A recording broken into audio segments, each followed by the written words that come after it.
वामन देव ने कैसे राजा बलि से 3 पग धरती का दान मांगकर उन्हें धोखा दिया। आखिर ऐसा क्या हुआ कि राजा बलि एक महान दानवीर राजा होते हुए भी उन्हें अपने वचनों से बनना पड़ा। तो दोस्तों, आज हम भगवान विष्णु के 5वें अवतार वामन अवतार के बारे में बात करेंगे और समझेंगे कि कैसे एक छोटे से ब्रह्मचारी ने तीनों लोकों पर कब्जा कर लिया। भगवान विष्णु के वामन अवतार का एक ही उद्देश्य था, राजा बलि का अहंकार तोड़ना और देवताओं को स्वर्गलोक वापस दिलाना। राजा बलि प्रहलाद के पोते थे और एक महान दानवीर शासक भी थे। राजा बलि अपनी दानवीरता के लिए जाने जाते थे और उन्होंने अपनी तपस्या और भक्ति से तीनों लोकों पर राज प्राप्त कर लिया था। इसी वजह से देवताओं को स्वर्गलोक से हटना भी पड़ा था। तो सभी देवता इससे परेशान होकर भगवान विष्णु के पास पहुंचते हैं और इंद्रदेव उनसे ये कहते हैं कि हमें हमारा स्वर्गलोक वापस दिला दे।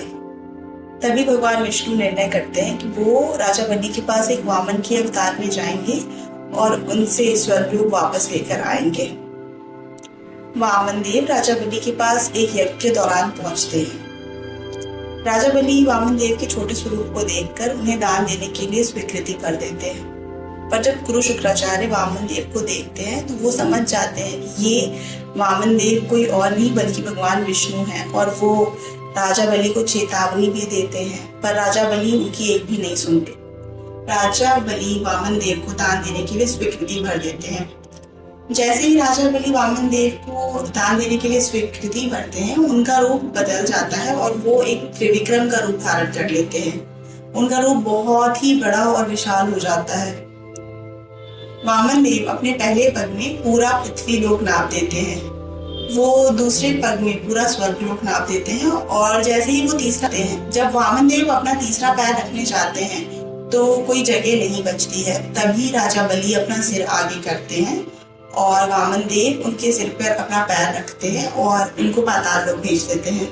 तो दोस्तों, हम पाताल लोक को सुतला लोक के नाम से भी जानते हैं। तो भगवान विष्णु राजा बलि के तपस्या से और भक्ति से प्रसन्न होकर उन्हें पाताल लोक का राजा भी बना देते हैं। हमें वामन देव के अवतार से ये सीख मिलती है कि कोई भी व्यक्ति कितना भी अहंकारी क्यों ना हो, उसका अहंकार शांत जरूर होता है, उसका अहंकार एक न एक दिन अवश्य ही टूटता है।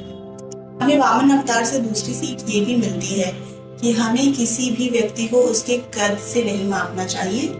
ऐसा भी हो सकता है कि कोई व्यक्ति अगर छोटा है तो उसमें कई शक्तियां छुपी हो सकती हैं। तो उम्मीद है आपको मेरा आज का वीडियो अवश्य ही पसंद आया होगा और अगर आपको अच्छा लगा हो तो लाइक करिए, शेयर करिए और चैनल को सब्सक्राइब करना ना भूलें। और मुझे कमेंट में ये भी बताइएगा कि आपको अभी तक का सबसे अच्छा अवतार कौन सा लगा।